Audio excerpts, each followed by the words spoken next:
Selamat pagi saudara-saudara semua. Buat yang bawa Alkitab, kalau boleh dibuka Alkitabnya di 2 Korintus pasal keempat. Kita akan melihat, belajar bersama dari surat Rasul Paulus dari 2 Korintus pasal 4. Kita akan melihat ayat pertama sampai yang ke-6. Nanti saya bacanya nanti karena udah doakan tadi sama Pastor Lydia. Kita nggak berdoa lagi, kita langsung masuk dalam firman Tuhan. Saya mau mulai dengan bertanya satu hal. Pernah nggak saudara merasa putus asa? Coba saya lihat tangannya yang pernah merasa putus asa. Oh banyak. Kalau gitu saya nanya, ada nggak yang nggak pernah merasa putus asa? Kita bangun pagi, buka berita atau nonton berita, isinya itu biasanya yang gak enak. Isinya perang, ketidakadilan yang terjadi, kekacauan di dalam dunia ini. Terus kita matiin TV. Terus kita buka HP. Kita lihat sosial media. Terus kita lihat hidup orang lain. Kok lebih enak, lebih sukses, lebih baik gitu ya. Kita juga jadi putus asa. Terus kita tutup HP. Kita renungkan hidup kita. Kita bilang ini saya sudah berdoa bertahun-tahun Tuhan. Tapi kok belum ada perubahan. Kita juga jadi kecewa. Bagaimana kita bisa nggak putus asa dengan melihat, dengan mengalami, dan melihat semua hal yang buruk, yang mengecewakan yang terjadi dalam hidup kita. Bagaimana kita bisa tidak kecewa dan putus asa dengan semua hal yang terjadi yang buruk, yang mengecewakan hidup kita selama ini. Itu pertanyaan yang saya ingin kita semua melihat bersama-sama melalui surat Paulus dari 2 Korintus pasal yang keempat ini. Saudara, masalah keputusasaan ini bukanlah masalah baru, bukan problem yang baru. Bukan problem zaman sekarang ya. Bukan zaman now punya masalah ya. Rasul Paulus pun hidup pada zaman itu pada tekanan yang sangat berat. Yang dapat membawa seseorang dalam kekecewaan dan keputusasaan. Di dalam suratnya yang 2 Korintus ini sebenarnya adalah salah satu surat Rasul Paulus yang paling intim. Surat Paulus menulis banyak surat-surat di dalam perjanjian baru, sepertiga, paling tidak sepertiga dari perjanjian baru ditulis oleh Rasul Paulus. Dan ini surat yang ditulis, 2 Korintus ada yang paling intim yang dia tulis. Di dalamnya mencurahkan isi hati Rasul Paulus kepada jemaat di Korintus. Dia ceritakan tentang pelayanan dia, dan masalah dia dan tantangan yang dia alami di 2 Korintus ini. Dia menceritakan tentang penolakan dari orang-orang yang dia kasihi, yang dia layani. Bukan orang di luar loh, orang dia di dalam yang dia layani, yang dia kasih. Dia mengalami penolakan dari mereka. Dia juga menderita terus menerus dalam selama pelayanannya. Dan menariknya dari 2 Korintus menariknya ini. Justru dalam surat yang penuh dengan penderitaan ini, Paulus berbicara tentang sukacita dan pengharapan lebih banyak daripada surat-surat yang lainnya. Kalau saudara cari kata tentang pengharapan dan sukacita, di 2 Korintus ini paling banyak. Padahal yang paling menderita di 2 Korintus ini juga. Jadi ada satu korelasi antara penderitaan yang dialami dan sukacita dan pengharapan yang dialami. Semakin dalam penderitaan yang dialami, semakin dalam juga sukacita yang dia alami dalam hidupnya. Paulus mengalami hidup dalam penderitaan dan penolakan selama pelayanannya. Tapi dia nggak menyerah, dia nggak putus asa, tidak menjadi kecewa. Jadi kita mau belajar dari 2 Korintus, melalui Paulus dari suratnya di 2 Korintus yang keempat. Yuk kita baca bersama-sama. Ayat yang pertama. Oleh kemurahan Allah kami telah menerima pelayanan ini, karena itu kami tidak tawar hati. Tetapi kami menolak segala perbuatan tersembunyi yang memalukan, kami tidak berlaku licik dan tidak memalsukan firman Allah. Sebaliknya, kami menyatakan kebenaran dan dengan demikian kami menyerahkan diri kami untuk dipertimbangkan oleh semua orang di hadapan Allah. Jika Injil yang kami beritakan masih tertutup juga, maka ia tertutup untuk mereka yang akan binasa. Yaitu orang-orang yang tidak percaya, yang pikirannya telah dibutakan oleh ilah zaman ini. sehingga mereka tidak melihat cahaya Injil tentang kemuliaan Kristus yang adalah gambaran Allah. Sebab bukan diri kami yang kami beritakan, tetapi Yesus Kristus sebagai Tuhan dan diri kami sebagai hamba-Mu karena kehendak Yesus. Sebab Allah yang telah berfirman, dari dalam gelap akan terbit terang. Ia juga yang membuat terangnya bercahaya di dalam hati kita, supaya kita beroleh terang dari pengetahuan tentang kemuliaan Allah yang nampak pada wajah Kristus. Bagaimana Rasul Paulus bisa menang dari keputusasaannya? Hari ini kita akan mencoba menjawab dengan bertanya 3 hal. Satu, hal yang pertama adalah apa rahasia dari Rasul Paulus? Yang kedua, apa yang kita butuhkan dalam hidup ini? Dan yang ketiga, bagaimana kita bisa mendapatkannya? Oke, jadi yang pertama, apa rahasia dari Rasul Paulus? Banyak orang Kristen meskipun rajin ke gereja, rajin melayani, tapi sebenarnya sedang bergumul dalam keputusasaan. Dan tidak ada sukacita dalam hidup mereka lagi. Sukacitanya udah mulai pudar. Dan perhatikan di sini kekuatan dan penghiburan Rasul Paulus. Dia dapat penghiburan dan kekuatan itu dari 2 sumber. Sumber yang pertama adalah panggilan. Dan sumber yang kedua adalah misi dalam hidup dia. Jadi ya 2 hal ya, panggilan dan misi. Kita lihat bersama-sama di sini dikatakan ayat yang pertama, oleh kemurahan Allah kami telah menerima pelayanan ini, karena itu kami tidak tawar hati. Paulus tahu jelas tujuan hidup dia. Dia bilang apa? Oleh kemurahan Allah kami telah menerima pelayanan ini. Dia punya misi, dia punya panggilan dalam hidup. Dia tahu tujuannya. Ngapain dia hidup. Dia bangun pagi, dia tahu dia mau ngapain hari itu. Panggilan Tuhan dalam hidup dia tahu jelas. Ia menerima sebuah panggilan, sebuah misi dari Allah sendiri. Bukan sembarang panggilan. Tetapi Paulus memiliki misi ilahi dalam hidup dia. Dan setiap saudara dan saya memiliki misi ilahi dalam hidup saudara. Dan misi itu bukan hasil pencariannya sendiri. Dikatakan di sini dia nggak pergi-pergi mencari misi dari Tuhan. Dan itu datang sebagai kemurahan Allah. Karena Allah mengasihi dia.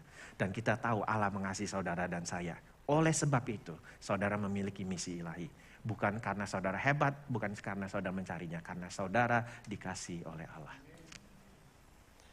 Nah, sebelum dikenal sebagai Paulus, dia itu dikenal sebagai Saulus. Jadi kalau saudara baca firman Tuhan, ada yang namanya Saulus di Perjanjian Baru, itu Paulus. Sebelum dia dikenal sebagai Paulus. Saulus ini adalah seorang Yahudi yang suka, gemar, hobinya ya menganiaya orang Kristen. Itu kerjaannya Saulus. Suatu hari dalam perjalanannya ke Damsyik, untuk memburu, menangkap, menganiaya orang Kristen, dia mengalami perjumpaan dengan Tuhan Yesus. Dan perjumpaan itu mengubah hidup dia. Kita bisa baca di Kisah Para Rasul 9, ayat 3 dan ke-8. Saya bacakan saja saudara ya. Dalam perjalanannya ke Damsyik, ketika ia sudah dekat kota itu, tiba-tiba cahaya memancar dari langit mengelilingi dia. Ia rebah ke tanah dan kedengaranlah olehnya suatu suara yang berkata padanya, Saulus, Saulus, mengapa engkau menganiaya aku? Jawab Saulus, siapakah engkau Tuhan? Katanya, akulah Yesus yang kau aniaya itu. Tapi bangunlah dan pergilah ke dalam kota. Di sana akan dikatakan kepadamu apa yang harus kau perbuat. Maka termanggu-manggulah teman-temannya seperjalanan karena mereka memang mendengar suara itu tapi tidak melihat seorang juga pun. Saulus bangun dan berdiri lalu membuka matanya tapi ia tidak dapat melihat apa-apa. Mereka harus menuntun dia masuk ke Damsyik. Waktu itu Paulus tidak mencari Tuhan. Waktu dalam perjalanannya ke Damsyik tidak mencari Tuhan. Tapi justru Tuhan yang mencari dia. Dan memberinya misi, yaitu panggilan ilahi. Apa yang dapat kita pelajari dari kisah Rasul Paulus ini? Kalau hidup tanpa panggilan atau misi dari Tuhan akan membuat kita gampang jatuh. Gampang jatuh dalam keputusasaan. Kalau saudara merasa sering putus asa, gampang putus asa, ya, ada dengar rumor-rumor orang jelekin saudara udah mulai putus asa. Itu mungkin saudara hidup tanpa panggilan ilahi. Semua misi hidup kita, setiap kita punya misi. Saya nggak bilang saudara nggak punya misi. Setiap kita punya misi. Masalahnya misi apa? Panggilan hidup saudara itu apa? Ngapain saudara hidup? Oke? Semua kita punya misi. Dan tidak semua misi itu sama.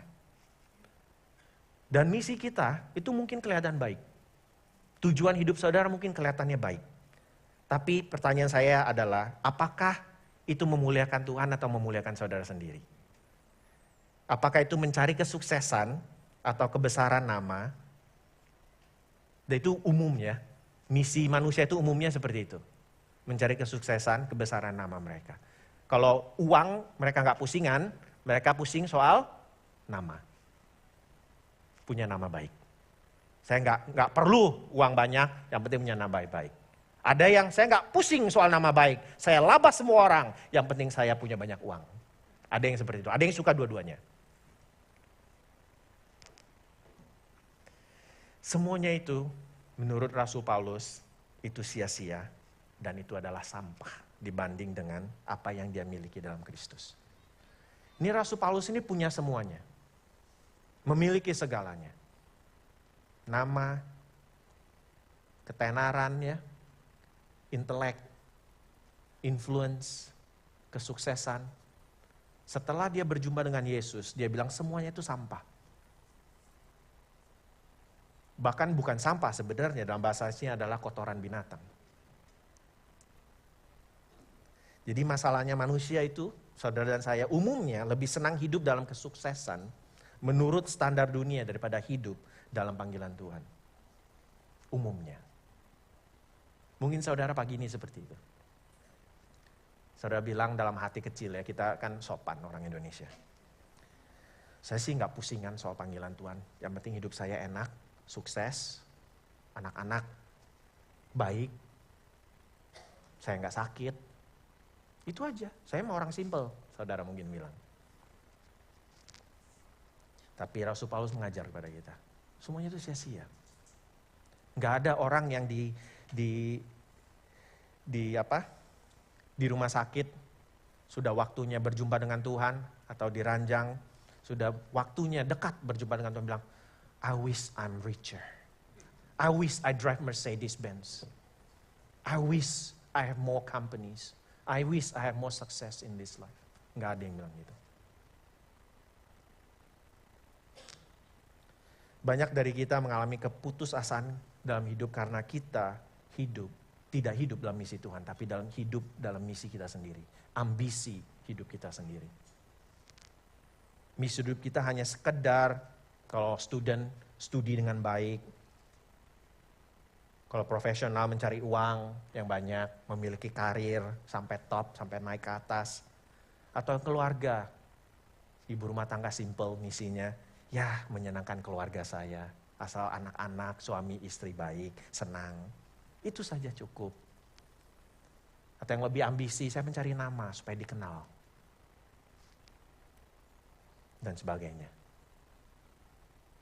Tahukah saudara, kita bisa memiliki semuanya itu yang saudara impikan, tapi tetap kecewa dan putus asa dalam hidup. Sesuatu yang bisa dikatakan baik jika digunakan sesuai dengan saya mau bilang ini, sesuatu ya, apapun itu juga, hanya bisa dikatakan itu baik, good, kalau digunakan sesuai dengan fungsinya. Saya katakan lagi ya, sesuatu, hidup saudara termasuk ya, bisa dikatakan baik jika digunakan sesuai dengan tujuan atau fungsinya. Hidup saudara baik apa enggak, itu tergantung dengan apakah itu dipergunakan sesuai dengan tujuan atau fungsinya. Saya kasih contoh. Mungkin itu agak sulit dimengerti. Saya kasih contoh. Saya mau bertanya, ini saya pakai jam tangan Casio, ini $30. Mungkin 40, tergantung inflasi. Pas saya beli sekitar 30-an. saya mau bertanya, ini jam tangan baik nggak? Mungkin nggak sebaik saudara punya ya. Ini karena kalau hilang jatuh nggak masalah, $30. Kalau saya tanya, apakah ini jam tangan ini baik? Jawabannya tergantung, baik untuk apa? Benar ya? Karena kalau jam tangan ini dibuat untuk menunjukkan waktu, saya lihat ini jam 10.52, ini adalah jam tangan yang baik. Karena menunjukkan waktu yang tepat. Benar? Fungsinya menunjukkan waktu yang tepat. Itu baik, sesuai dengan fungsinya. Tapi kalau jam tangan ini saya pakai untuk hal yang lain, bukan untuk melihat jam, untuk menunjukkan waktu. Contohnya, ini ada ini saya mau bersihin atau ada palu, jadiin palu gitu. Apakah ini jam tangan baik? Nggak bisa ini untuk maluin paku-paku, nggak bisa. Ini bakal rusak. Karena tidak dipakai sesuai dengan tujuannya atau fungsinya. Begitu juga dengan hidup saudara. Hidup kita hanya akan menjadi maksimal jika dijalani, dipakai sesuai dengan tujuan dari Sang Pencipta. Yang buat jam ini nggak bilang, ini jangan untuk jadi palu. Ini untuk menunjukkan jam, waktu. Begitu juga hidup saudara. Hidup saudara itu Tuhan ciptakan untuk menjalankan misi atau panggilan ilahi. Bukan berarti nggak bisa bentuk yang lain, bisa juga. Ya jam tangan ya bukan hanya menunjukkan waktu, jam tangan juga untuk keren-kerenan, ya kan? Karena kan bisa aja pakai HP aja, ngapain pakai jam tangan? Atau mungkin dia lebih mudah gitu ya. Paulus menunjukkan bahwa hanya misi dari Tuhan yang dapat memberikan kita makna hidup yang sejati. Kalau saudara sudah umur setengah ya, maksudnya half life itu sekitar mungkin sekarang 40-an lah ya, kayak saya ini udah setengah, saya udah 47 tahun ini. Udah setengah, dan merasa kok ini hidup ini ngapain sih? Itu mungkin kita belum hidup sesuai dengan fungsi yang Tuhan ciptakan. Dengan kata lain, saya mau katakan tidak semua misi hidup itu sama. Kita semua harus bertanya, misi hidup saya ini apa sih? What is my mission in life? Saulus juga punya misi ketika dia menganiaya orang-orang Kristen. Itu misinya dia loh. Tapi Tuhan Yesus bertemu dengan dia, bilang dengan Paulus, itu bukan misi hidupmu. Memang ada orang lain yang Tuhan berikan misi untuk menganiaya orang-orang Kristen. Untuk kemuliaan nama dia. Tapi Tuhan Yesus bilang, Saulus itu bukan tugasmu. Saya punya misi yang lain buat saudara. Buat Anda. Nah, kita bisa memakai hidup kita untuk misi yang lain. Mencari kekayaan, kebesaran nama tadi yang saya sudah katakan. Tapi apakah itu tujuan yang Tuhan berikan bagi hidup saudara? Saya nggak bilang kalau saudara ini tidak dipanggil untuk jadi businessman atau businesswoman. Bukan. Saya mempertanyakan, apakah itu tujuan hidup saudara? Apakah itu misi yang Tuhan berikan dalam hidup saudara? Mungkin saja. Tapi mungkin juga bukan. Karena semua orang yang saudara lihat kaya dan punya nama hidupnya enak, saudara pengen hidup seperti itu, saudara jadikan misi orang lain jadi misi saudara. Saudara jangan jadi kecewa dan putus asa. Itu yang pertama. Yang kedua, sumber kekuatan Paulus, yang kedua adalah firman Allah, dia bilang. Bukan hanya panggilan dari Allah, tapi firman Allah itu sendiri. Khususnya Injil yang sejati. Setelah Paulus berkata bahwa dia tidak tawar hati karena memiliki panggilan ilahi, dia berkata di ayat kedua yang kita baca tadi, 2 Korintus 4 ayat 2. Tapi kami menolak segala perbuatan tersembunyi yang memalukan, kami tidak berlaku licik dan tidak memalsukan firman Allah. Sebaliknya kami menyatakan kebenaran dan dengan demikian kami menyerahkan diri kami untuk dipertimbangkan oleh semua orang di hadapan Allah. Rahasia Paulus yang kedua adalah dia menolak untuk berkompromi soal Injil. Walaupun dia harus menghadapi oposisi yang begitu berat. Dia tidak mau kompromi soal Injil. Injil yang sejati, Injil yang benar, yang sesungguhnya itu tidak populer. Nggak populer. Nggak banyak yang suka dengar. Ya. Dikatakan 1 Korintus 1 ayat 18. Sebab pemberitaan tentang salib yaitu Injil yang sejati, memang adalah kebodohan bagi mereka yang akan binasa, tapi bagi kita yang diselamatkan, pemberitaan itu adalah kekuatan Allah. Bagi banyak orang yang akan binasa, pemberitaan Injil, kebenaran Injil, itu adalah kebodohan bagi mereka. Ngapain? Bagi mereka itu bilang ngapain? Mereka nggak suka dengar firman Allah yang sejati. Oleh sebab itu banyak nabi-nabi palsu, pendeta-pendeta zaman now yang hanya ingin mencari kebesaran nama, kesuksesan dunia, yang berusaha mengubah berita Injil yang sejati supaya lebih enak didengar, lebih gampang didengar, supaya lebih menarik didengar, supaya bisa diterima oleh orang banyak. Saya mau kasih contoh ya, contoh yang begini-begini itu ya, itu seperti apa? Mereka berkata, percaya pada Tuhan Yesus, maka hidupmu tidak akan susah. Pernah dengar itu? Firman Tuhan gak pernah bilang begitu. Atau, percayalah kepada Tuhan Yesus, maka penyakitmu akan sembuh. Tuhan Yesus menyembuhkan penyakit, benar. Tapi dia tidak pernah menjanjikan, kalau kamu percaya dengan saya hari ini, saya pasti sembuhkan. Tuhan gak menjanjikan seperti itu. Rasul Paulus pun ada duri yang tidak Tuhan sembuhkan.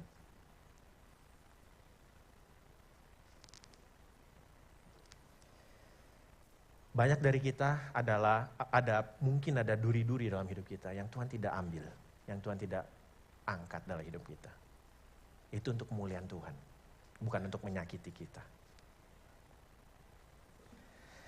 Rasul Paulus tidak mau kompromi, dia bilang. Soal Injil, soal kebenaran firman Tuhan, kuncinya dalam hidup Paulus, rahasianya dalam hidup Paulus, dia tidak kompromi.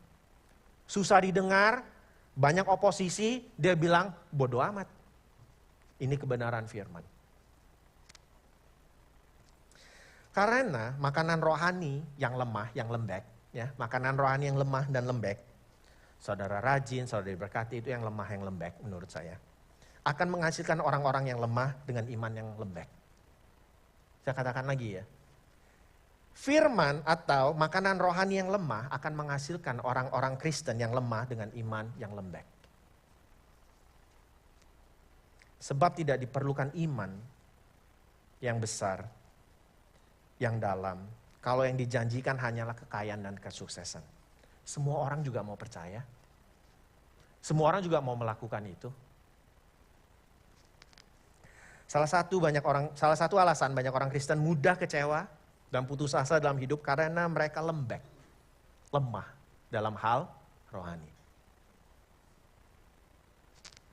Sama seperti tubuh kita juga akan melemah jika yang kita makan hanya junk food.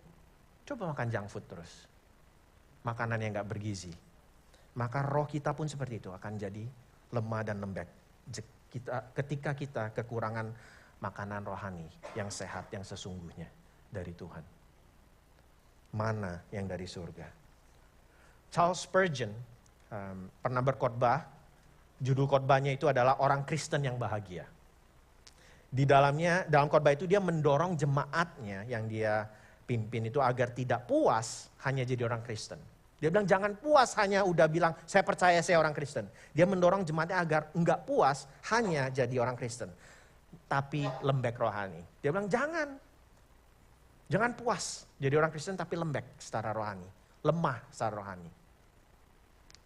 Dia berkata seperti ini. Manusia duniawi memuji Tuhan saat hidupnya penuh berkat. Tapi orang Kristen memuji Tuhan bahkan di tengah penderitaan.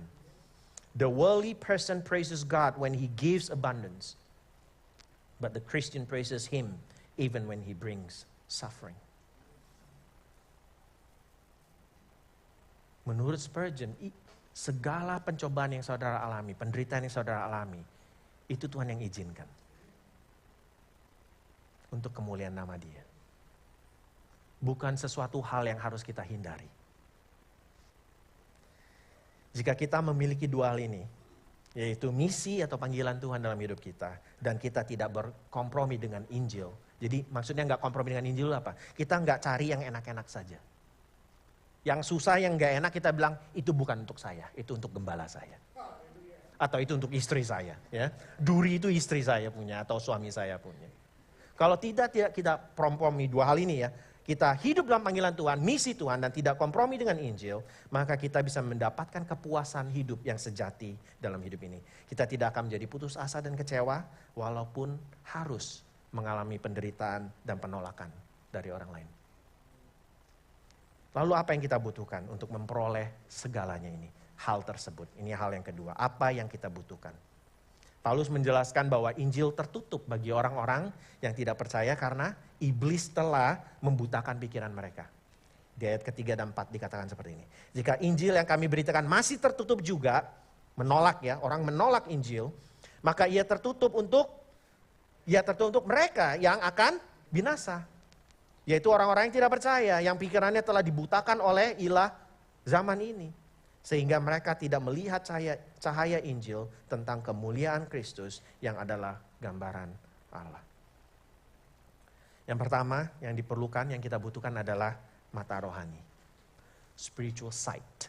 That's what you and I need in this life. Mata rohani, spiritual sight.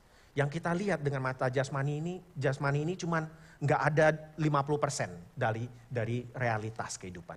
Nggak ada setengah. Kalau saya boleh bilang, yang kita lihat dengan mata kita ini paling 10%. Mata rohani kita melihat 90% lebih. Yang kita butuhkan adalah penglihatan rohani. Spiritual sight, mata rohani. Paulus menyadari bahwa ketika seorang menolak Injil kebenaran, itu dikarenakan Injil tertutup bagi mereka yang binasa.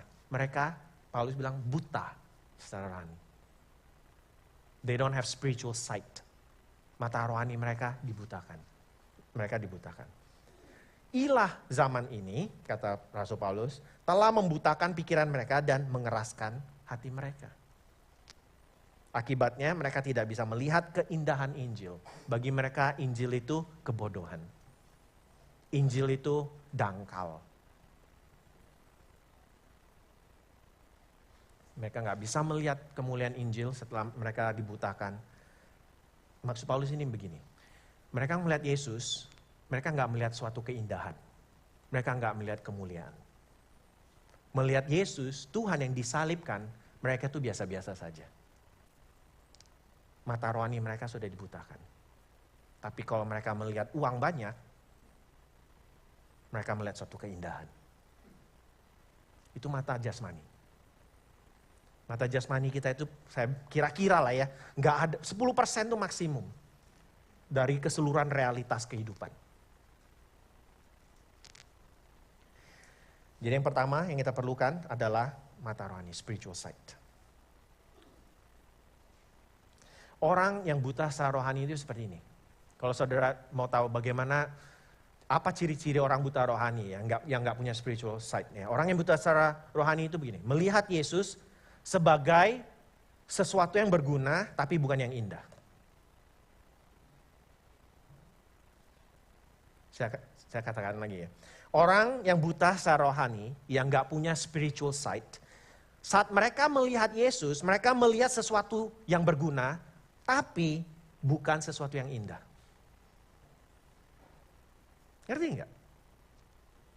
Oleh karena itu mereka lebih mencintai hal-hal yang bersifat sementara. Seperti kesuksesan itu yang kita kejar, penghargaan dari manusia, kesenangan duniawi itu. Kita lebih senang itu, lebih mengejar itu. Melihat hal itu indah. Mereka melihat Yesus berguna hanya sebagai alat untuk mendapatkan apa yang mereka anggap indah dalam hidup mereka. Kesuksesan itu. Tuhan Yesus bisa memberikan saya ini, memberikan saya itu. Tuhan Yesus tidak indah tapi berguna bagi mereka.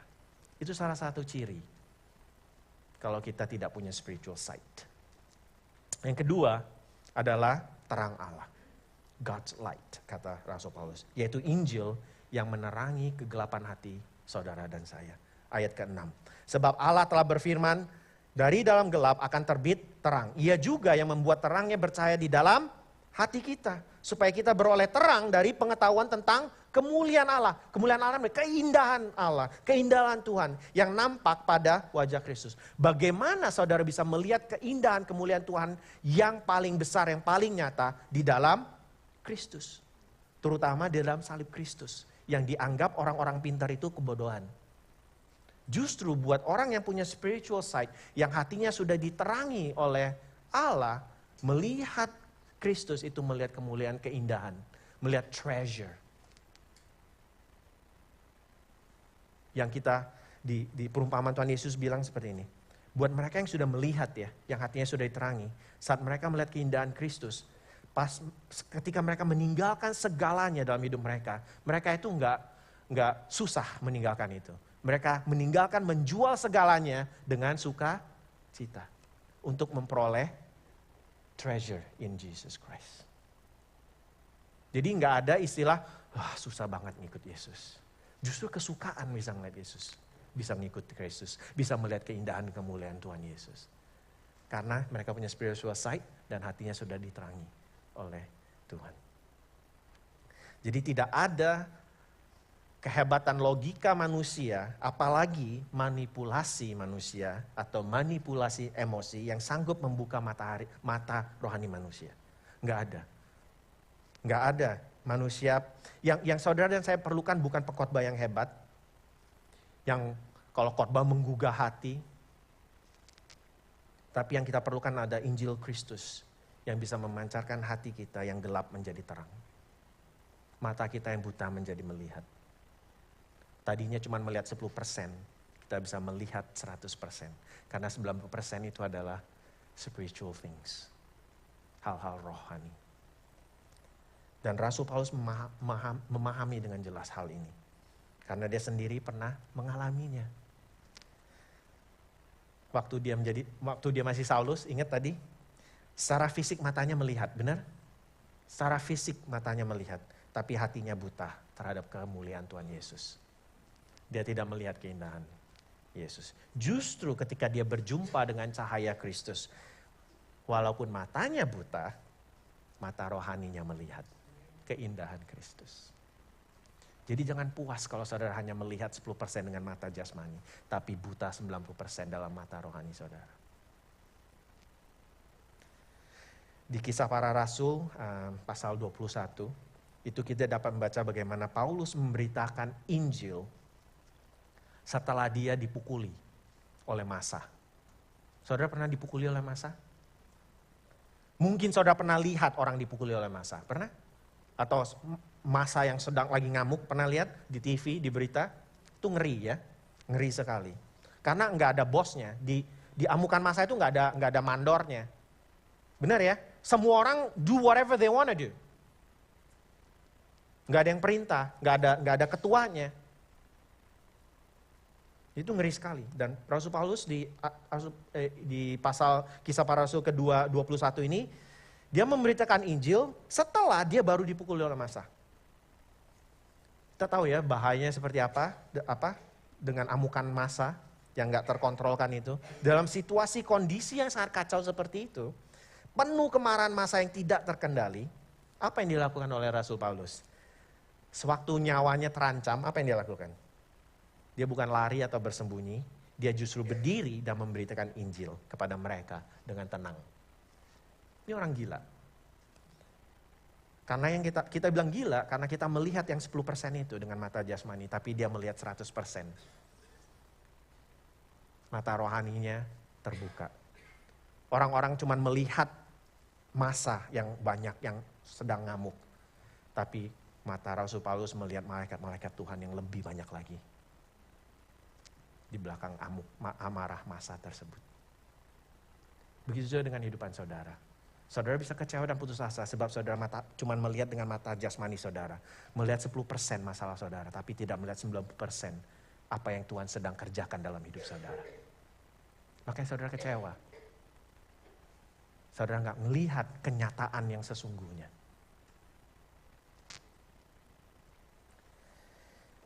So, dari mana datangnya keberanian seperti ini yang dialami oleh Rasul Paulus? Dia mendapatkan kebenaran itu dari penerangan Injil dalam hati dia. yaitu kemuliaan Kristus. Dia lihat kemuliaan Kristus. Tidak hanya hidupnya bagi Kristus, tapi dia juga siap mati bagi Kristus.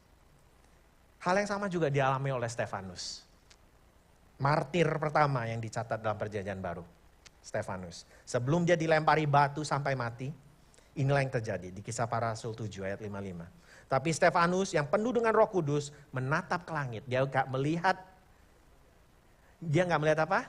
Orang-orang yang mau menipu, yang membunuh dia ini ya. Tapi dia melihat ke atas dengan mata rohani dia. Menatap ke langit lalu melihat kemuliaan Allah dan Yesus berdiri di sebelah kanan Allah lalu berkata, sungguh aku melihat langit terbuka, anak manusia berdiri di sebelah kanan Allah. If you see this in your life, you will not be disappointed with your life.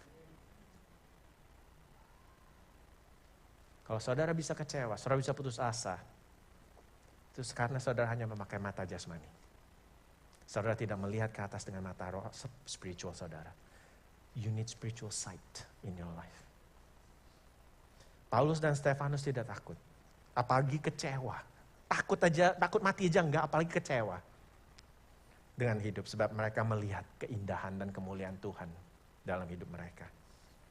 Untuk itulah saudara dan saya diciptakan. Itulah fungsi hidup saudara dan saya. Hidup yang senantiasa memandang kemuliaan dan keindahan Kristus dan memancarkan kemuliaannya dalam kehidupan saudara dan saya. Lalu apa bedanya yang saya katakan ini dengan datang ke gereja, rajin ke gereja melayani Tuhan?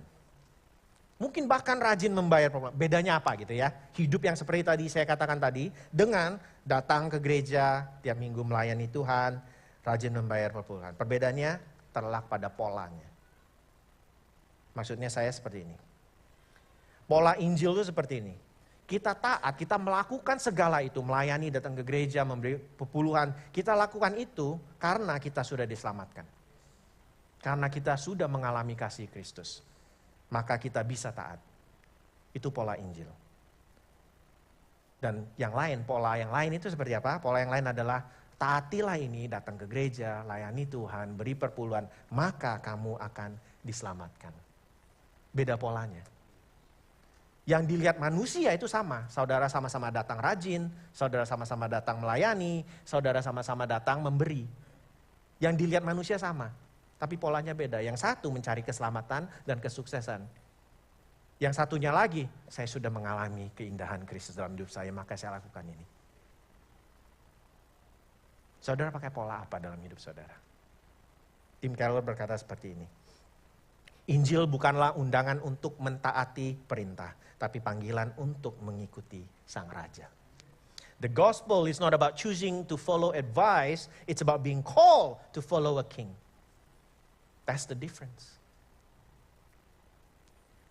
Hal yang ketiga, bagaimana kita bisa memilikinya, mendapati hal ini. Bagaimana kita bisa memiliki hidup yang berkemenangan dari keputusasaan dan kekecewaan. Itu hal yang ketiga, dan saya akan tutup dalam poin terakhir ini. Yang pertama saya mau katakan dalam hal ini adalah kita setia kepada Injil Kristus. Paulus setia kepada Injil. Di tengah-tengah penderitaan dia justru semakin teguh dalam komitmennya terhadap Injil. Mungkin saudara sebelum jadi komitmen dalam Injil Kristus, hidup untuk kemuliaan Kristus, hidup saudara mungkin kelihatannya lebih enak. Anak saudara baik-baik saja, setelah sungguh-sungguh malah banyak masalah. Anak saudara sakit lah, pekerjaan jadi sulit, bisnis jadi menurun. Tapi itu yang dialami oleh Rasul Paulus. Hidup dia lebih susah sebenarnya setelah Tuhan Yesus bertemu dengan dia di perjalanannya ke Damsyik. Bukan lebih gampang, tapi dia lebih sukacita dan dia lebih teguh. Dia menulis di 2 Korintus 4 ayat yang kelima, sebab bukan diri kami yang kami beritakan, tapi Yesus Kristus sebagai Tuhan dan diri kami sebagai hambamu karena kehendak Yesus. Dia bilang saya menjadi hamba yang dia layani. Karena Kristus. Kalau saudara nggak bisa mengasihi sesama, melayani sesama seperti seorang hamba melayani sesama. Masalahnya bukan kurang ketekatan, masalahnya kurang kasih Kristus dalam hidup saudara. Saya kasih contoh. Kita bisa taat, bisa mengasihi itu seperti istilahnya kalau saudara tahu apa? Iceberg. Iceberg itu apa? Gunung es, ya. Gunung es yang kita lakukan, kebaikan kita yang lakukan, ketaatan yang kita lakukan dalam firman Tuhan itu seperti atasnya iceberg, atasnya gunung es itu kecil. Di bawahnya itu dalam. Ya. Itu yang di dalam itu apa? Yang bisa membuat kita mengasihi orang yang kelihatan itu karena hati kita yang di dalam itu. Dan hati yang dalam itu yang membuat kita bisa melakukan yang di atas yang kelihatan itu. Dan hati yang di dalam yang bisa membuat kita mengasihi orang itu apa? Hati yang melihat kasih Kristus dalam hidup kita. Kalau saudara tidak bisa melihat keindahan Kristus, saudara tidak bisa mengasihi orang lain. Gak bisa. Itu seperti tangki loh, seperti tangki bensin. Kalau tangki bensinnya kosong, saudara itu gak bisa melakukan segala yang Tuhan perintahkan, gak bisa. The way to love others, the way we can obey Christ is to see the glory of Christ. Melihat kemuliaan dan keindahan Kristus dalam hidup saudara. Itu fuel buat kita. Dan itu yang gak kelihatan orang. Itu kan di bawah, gunung es yang di bawah itu gak kelihatan orang. Orang gak ngelihat saudara mengasihi Tuhan itu sesungguhnya itu gak kelihatan sama orang. Tapi buahnya kelihatan. Buahnya kelihatan. Dan sebagai orang Kristen, saudara dan saya, kita dipanggil untuk memberitakan Injil, kemuliaan Kristus. Itu panggilan saudara dan saya. Bukan kemuliaan kita sendiri. Ya, perbandingannya kemuliaan Tuhan itu apa? The opposite of that is kemuliaan diri. Kehebatan, kesuksesan diri sendiri. Dan saudara dan saya, fungsinya itu adalah untuk kemuliaan Tuhan, bukan kemuliaan sendiri-sendiri. Jika kita memberitakan kemuliaan, jika hidup saudara dan saya adalah hanya untuk kemuliaan diri sendiri, atau janji-janji duniawi, mungkin orang tertarik dengan saudara. Saudara pernah lihat orang kaya, ya mungkin saudara kaya. Orang kaya itu temannya banyak, quote and quote temannya banyak, ya banyak yang mau ngikuti, banyak yang mau melayani, karena kemuliaan dirinya besar, benar? Banyak yang ngikuti, banyak yang mengagungkan. Tapi hidup mereka orang-orang yang mengikuti, yang mengagumi orang seperti itu, hidupnya nggak berubah. Nggak berubah. Nabi-nabi palsu yang kaya, yang ngikuti, miskin. Yang kaya nabi palsunya, benar?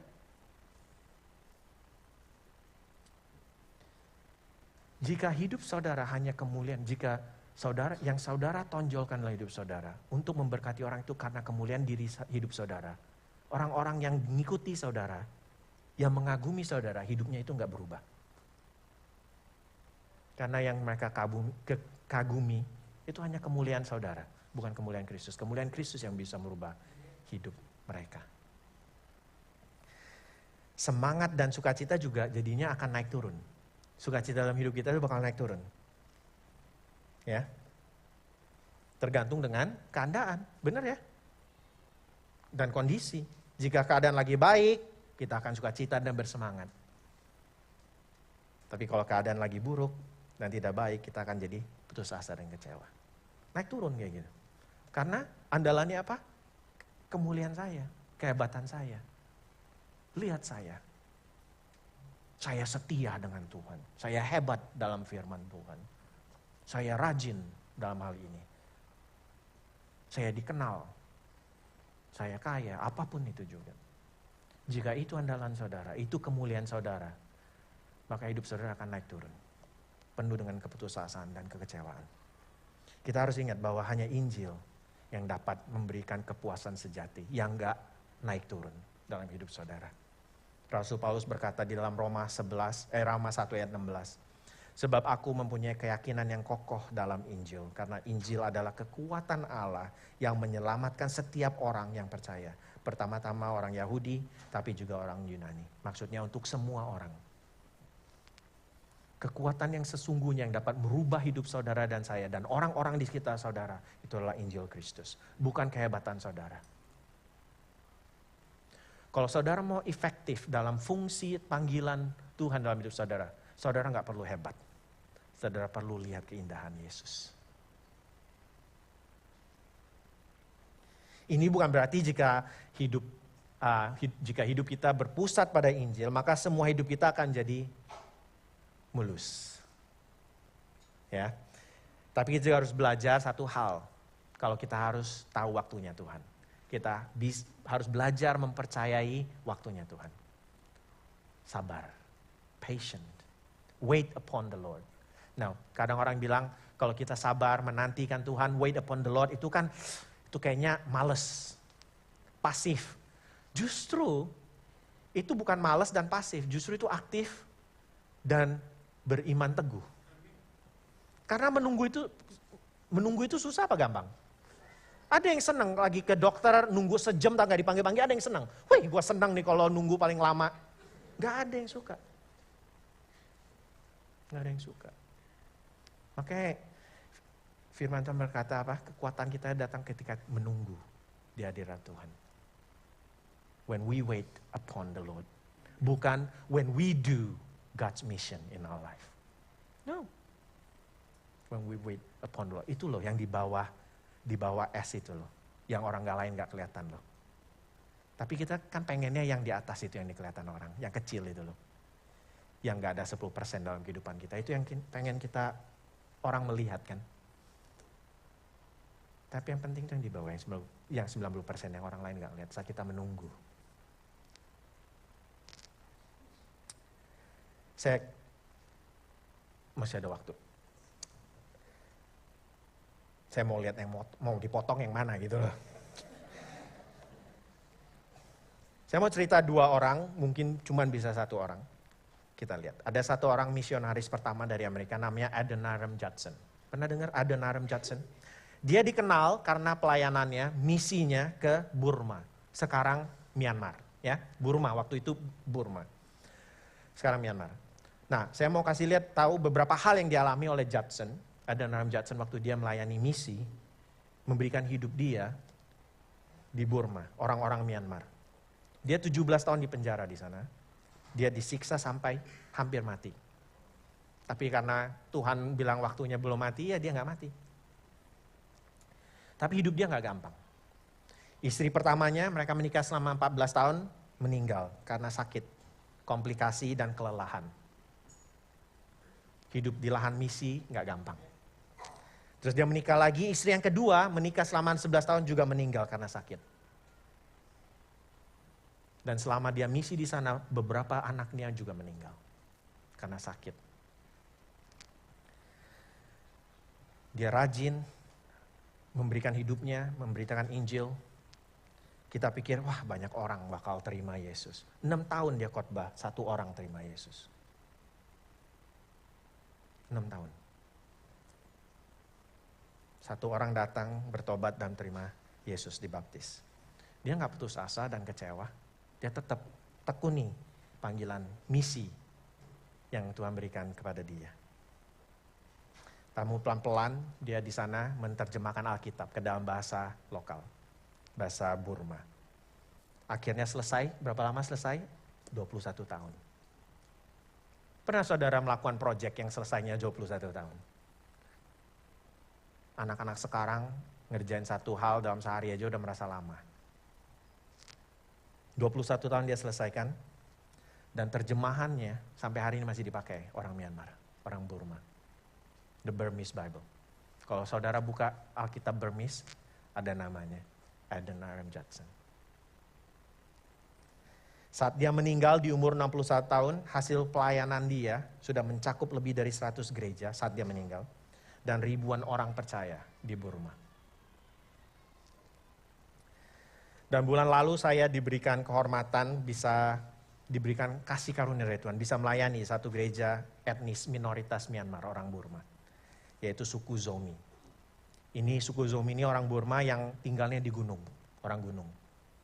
Saya memuji dan menyembah Tuhan bersama dengan mereka, dengan saudara-saudara seiman dari suku Zomi ini. Ada ratusan dari mereka. Suku minoritas ini dapat percaya kepada Yesus. Sebab ratusan tahun yang lalu, Adoniram Judson datang ke Burma, memberikan hidupnya. Setia dengan panggilannya. Orang yang kedua, masih ada waktu, bisa. Juga seorang misionaris, namanya William Carey. Dia lebih terkenal. William Carey ini dikenal sebagai bapak misionaris dunia. Dia adalah seorang misionaris dari Inggris yang melayani 40 tahun, lebih dari 40 tahun di India. Dia juga menerjemahkan Alkitab. Dia menerjemahkan Alkitab lebih dari 30 bahasa, ke dalam 30 bahasa. Terus ditanya, William Carey ditanya, apa sih kunci keberhasilan kamu? Dia jawab begini. Saya baca dalam bahasa Inggris dulu ya. I can plod. I can do this. I can do this. Itu kunci dia. Dia bilang, I can plot, I can persevere in any definite pursuit. To these I owe everything. Artinya apa? Saya bisa melangkah, aku bertahan karena memiliki satu tujuan yang jelas dalam hidup. Inilah kunci dari segala keberhasilanku. Kuncinya apa? I can plot. Saya bisa melangkah. Saudara bisa melangkah? Kita bisa melangkah. Tapi kita sering ingin, sebelum melangkah, ingin melihat dulu blueprintnya. Tuhan mau bawa saya kemana sih ini Tuhan?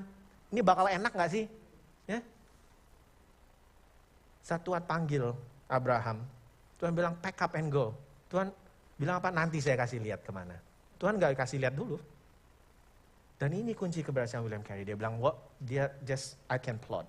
Setiap kita bisa melangkah. Tapi kita nggak suka hal itu. Kita akan melihat kita perlu kepastian sebelum melangkah.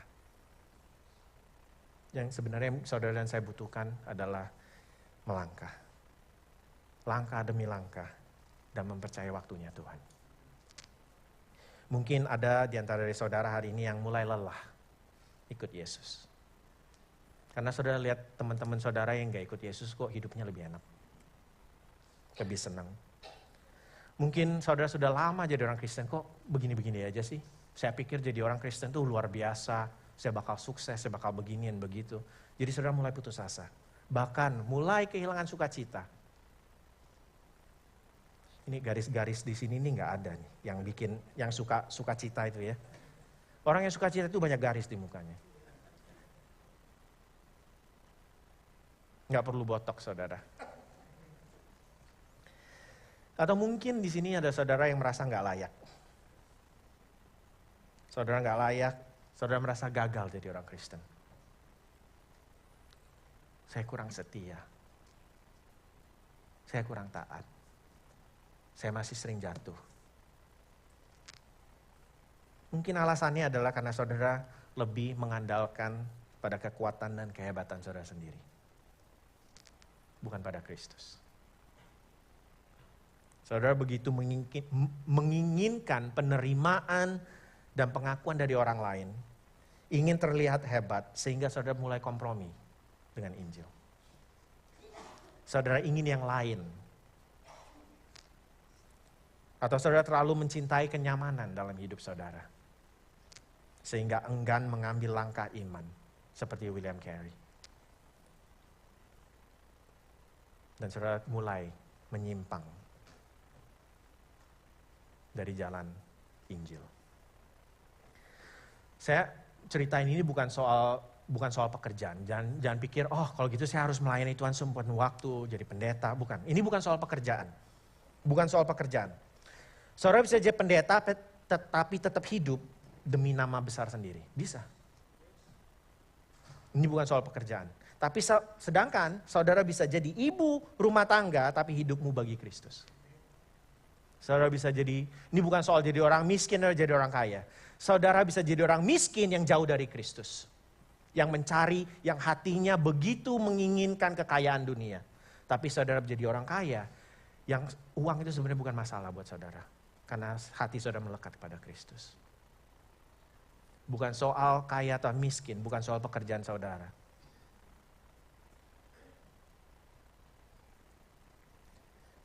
Ini berbicara soal identitas. Apakah identitas saudara itu pusatnya itu di Injil Kristus, keindahan dan kemuliaan Kristus. Jadi soal identitas saudara ini soal apa? Soal melekat kepada siapa? Kepada suksesan dunia, pencapaian hidup, atau kepada Kristus. Jika identitas saudara harus diperoleh atau harus diraih oleh kekuatan sendiri, maka identitas saudara itu rapuh. Enggak stabil. gampang goyah. Sebab kita akan terus berjuang membuktikan diri kita. Dan akhirnya jatuh dalam dua hal. Kesombongan atau keputusasaan. Kalau identitas kita itu kita peroleh dari kekuatan kita yang kita raih, kalau kita berhasil kita jadi sombong. Kalau kita gagal kita jadi putus asa. Itu aja. Tapi identitas kita dalam Kristus adalah identitas yang diberi. Yang kita terima dengan cuma-cuma. Paulus bilang apa? Kemurahan dari Tuhan. Paulus tidak putus asa karena dia terus-menerus mengingatkan dirinya akan hal itu. Dan memandangkan wajahnya kepada Kristus. Salib Kristus yang mati buat dia. Mata yang tertuju pada Yesus. Yang telah menanggung kegelapan yang paling dalam di atas kayu salib. Supaya kita bisa berjalan dalam terang hari ini. Pandanglah Kristus. Kebangkitan Yesus adalah suatu bukti bahwa Injil telah menang dari semua masalah yang saudara hadapi dan akan hadapi. Bahkan kematian sekalipun. Pengharapan tidak akan tergoyahkan. Pengharapan saudara. Jika saudara berpusat pada ini. Hidup saudara berpusat pada hal ini. Seperti apa yang dimiliki oleh Rasul Paulus. Jadi sewaktu kita mulai putus asa. Tuhan Yesus itu gak datang seolah-olah kasih kita semangat ya. Kita pikir gitu, kalau kita mulai putus asa, Tuhan Yesus datang kasih kita semangat dan berkata, ayo kamu bisa kuatkan dirimu. Kita pikir Tuhan Yesus seperti itu. Kita mulai lemah, terus Tuhan Yesus datang. Ayo dong kamu bisa. Tuhan tuh gak seperti itu loh. Justru karena Tuhan melihat kita lemah dan putus asa, dia datang menjadikan saudara. Dia jadi lemah buat saudara. Saudara mengalami penderitaan. Tuhan Yesus bilang kamu bisa. Tuhan Yesus gak bilang begitu. Tuhan Yesus datang dan bilang gini. Mari saya tanggung penderitaan kamu. Supaya kamu gak menderita. Saat saudara lemah, Tuhan Yesus datang. Saya rela jadi lemah supaya saudara jadi kuat. Jadi saudara gak perlu membakar-bakar diri saudara. Ayo jadi kuat, ayo jadi rajin. Yang saudara perlukan adalah lihat pengorbanan Yesus. Yang sudah jadi lemah buat saudara. Yang sudah jadi miskin supaya saudara bisa jadi kaya. Di dalam penderitaanmu. Di dalam segala ketidakpastian dalam hidupmu. Di dalam segala kekecewaan yang saudara alami. Jangan lihat ke dalam. Tapi pandanglah kepada Kristus. Mari kita berdoa. Tuhan Yesus, terima kasih karena Engkau telah menanggung kegelapan yang terdalam.